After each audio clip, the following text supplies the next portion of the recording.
Today, we're going to talk about how to attract your ex.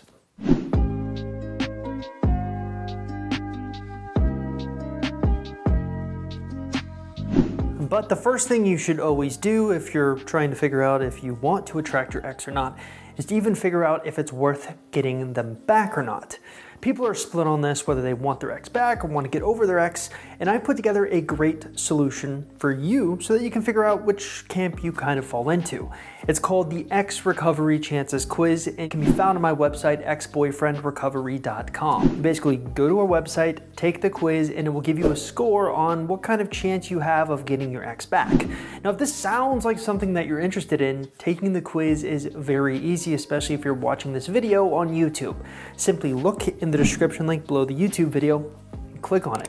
It's literally that simple. It will take you to the page where you can basically fill out the quiz, and should take you no less than 2 minutes, and you can get your answer and figure out what you should be doing going forward. Well, now that that's out of the way, let's talk about some of the ways that you can actually attract your ex after a breakup. So a few videos ago, I talked about this interesting paradigm shift that I'm trying to move my business and ex-boyfriend recovery towards. This idea of 3 phases after the no contact rule. Now, the phases matter to basically anyone, no matter what your goals are. If you want to get your ex back, or even if you want to get over your ex.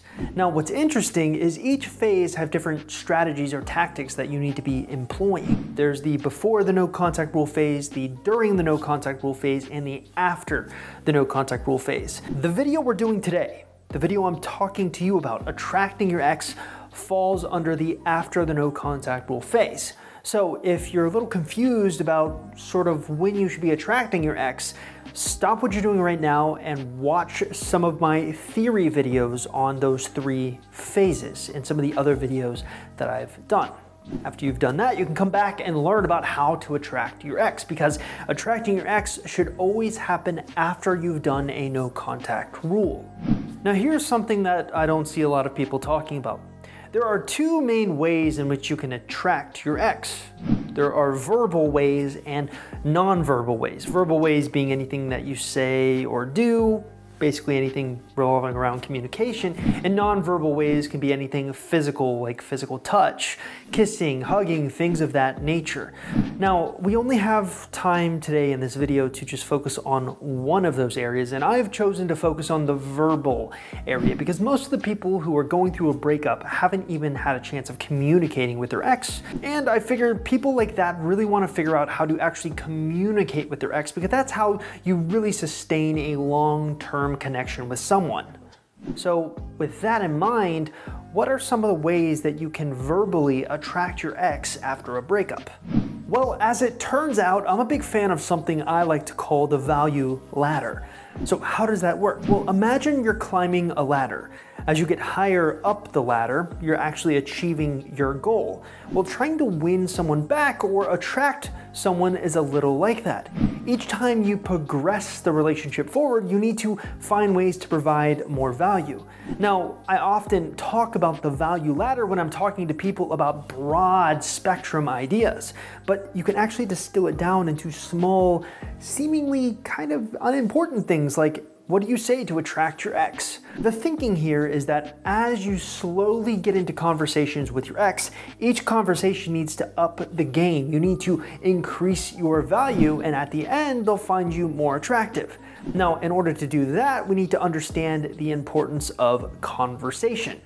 In all, there are 5 types of conversations that you will be needing to use on your ex after a breakup. And like I said, with the value ladder, the idea is that you will not advance to the next type of conversation until you've mastered the conversation type that you're on. Now, if that sounds confusing, don't worry, I'm about to make it crystal clear. Let's talk about those 5 different types of conversation. Type number 1, small talk. So what is small talk? Well, if we're using the value ladder, it's the bottom rung of the ladder, so to speak. It's a type of conversation that you can have with anyone. You don't have to divulge any kind of important information about yourself, and oftentimes it's sort of meaningless. It's just to sort of bridge the gap. So what types of conversations can small talk be included?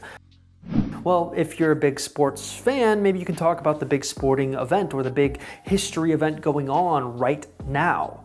Well, maybe if you're really into weather, you can talk about weather. These are types of conversations that you can have with someone if you're sitting next to on a bus. It's not really going to be kind of intimidating for the other person. I'll give you an exact example. Today, I actually went to the doctor's. I'm actually recovering from a surgery and I'm required to go see the surgeon once every single week. Well, while I was getting my blood pressure taken, I happened to notice the nurse had one of those Apple Watches on. So I asked her about it. That's a form of small talk.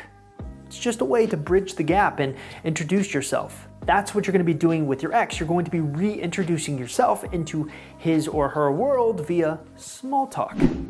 Type number 2, telling stories. So what do telling stories include? Well, once you've gotten sort of the bridge gapped with small talk, telling stories is the next thing you're going to want to do. But here's the important part. Your story needs to be interesting. I've talked a lot about this in previous videos, articles, podcast episodes. Really what matters most is that your story is interesting and intriguing and paints you in an interesting light in the fact that you're talking about something that's actually interesting. So telling stories is the next level up from small talk. But you notice you're not getting into talking about feelings yet. You're still building rapport, or in your case, rebuilding rapport. Type number 3. Sharing opinions. So far you've small talked and told a story to someone in general, your ex. But are you friends with them yet? Well, generally speaking, you're not friends with someone really until you share your opinions or feel comfortable sharing your opinions with them. You can small talk with someone, but you don't have to be friends. You can tell a story to someone and you're getting closer to being friends. I mean, those are things that friends do all the time, but you're not technically friends until you're willing to share an opinion, controversial or no, with someone that you're with. And really, it's kind of a litmus test. If you think about it, when you share a controversial opinion with someone, it's a sign of trust. You trust that they're not going to stop being friends with you. So as you can see, we're slowly upping the value by basically giving out more and more important information. And as you're gonna find, as we get to type 4 and type 5, that just becomes progressively more important. Type number 4, virgin ground. So you've small talked, you've told stories, you've shared your opinions with someone. How do you get to the next level? To where they look at you and look at you as a romantic candidate? Well, that's where you talk about something or tell someone something that you've never told anyone before, the ultimate sign of trust. Really what you're looking for is them, your ex, to do the same thing to you.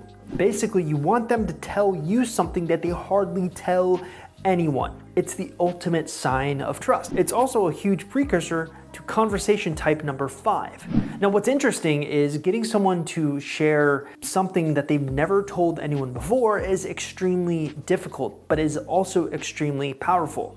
Now, how did I come up with this idea? Well, one of my favorite movies ever is the movie called 500 Days of Summer. I think it's a realistic depiction of what dating nowadays is like, especially when someone likes someone more than they actually like the other person back. And what I find interesting is the internal monologue that goes on throughout the main character's head. There's this moment in the movie where he literally stops and sees that his girlfriend has brought him into her room, a sacred place that she hardly brings any other people into.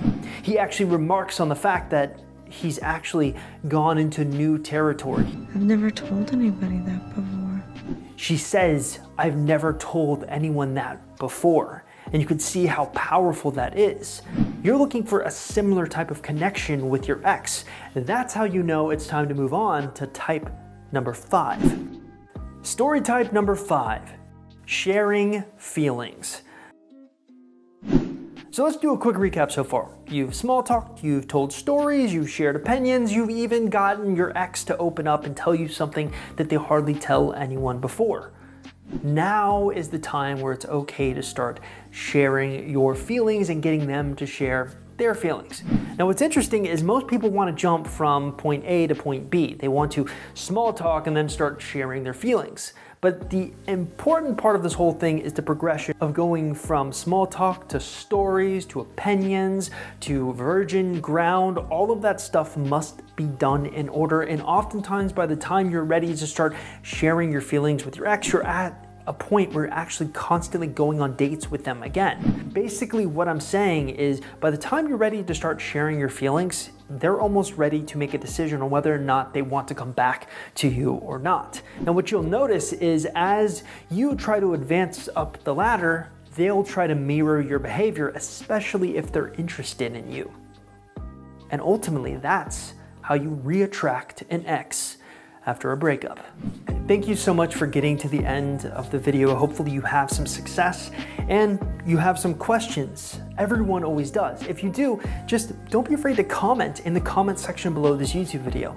Also, if you haven't already, make sure you take our Ex Recovery Chances quiz, the quiz I talked about at the very beginning of this video, because it's the ultimate starting point for anyone, no matter where they are throughout the basically position of wanting to get their ex back or not wanting to get their ex back. Just hop onto our website, take the quiz. It's super easy. Just look in the description link below this YouTube video and click on that link. Also, if you haven't already, make sure you like or even subscribe to our YouTube channel. We love it anytime people subscribe. I think we're up to 30,000 subscribers now. I am eternally grateful. I can't believe it's gotten that big. I still remember when I was just like super impressed when there was 5,000 subscribers in the YouTube channel. Now there's 30. Hopefully one day there will be 100,000, 1 million. I can keep going up, but I'm not really an asker, so I would like to earn the right to have you guys subscribe to me. So if you haven't, comment, I'll try to get back to you, and I'll see you guys next time.